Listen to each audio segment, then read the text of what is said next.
आप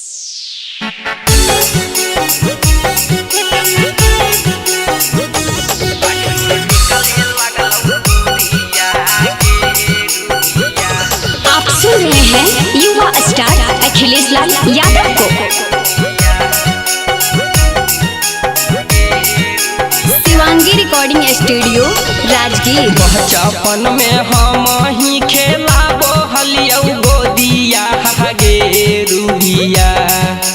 बचपन में हम ही खेलाबो हलियौ गोदिया गे रूबिया। हाँ गे रूबिया, आज तोरा निकले लगलौ बुधिया गे रूबिया। आज तोरा निकले लगलौ बुधिया गे रूबिया।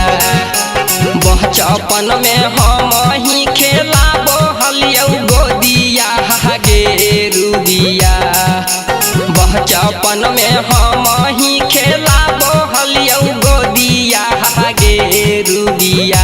हाँ गे रूबिया, आज तोर निकले लगलौ बुधिया गे रूबिया।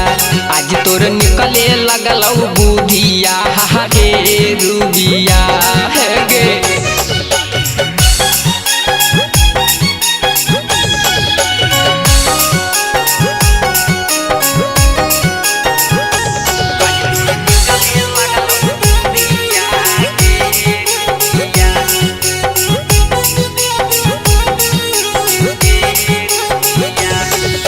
हथवा पकड़ी तोरा चले ले सिखैलियौ।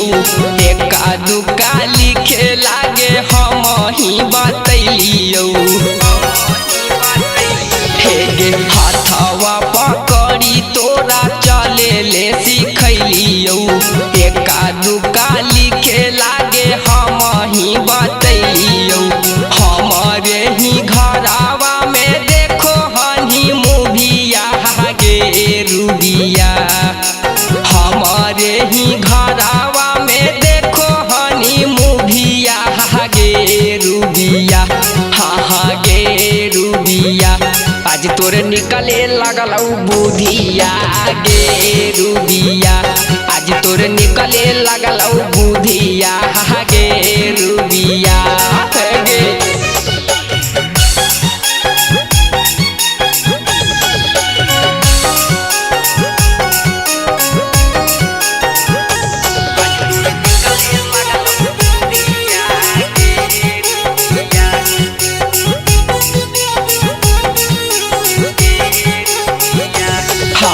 हमारा से कई नहीं तू बड़ी बड़ा घात गे।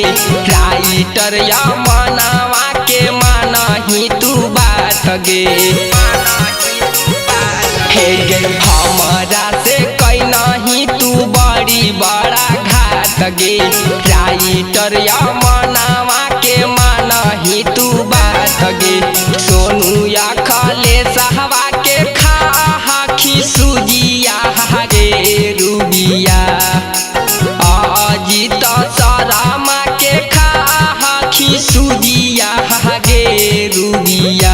हाँ गे रूबिया, आज तोर निकले लगलौ बुधिया गे रूबिया। आज तोर निकले लगलौ बुधिया गे रूबिया गे। Shivangi recording studio Rajgir.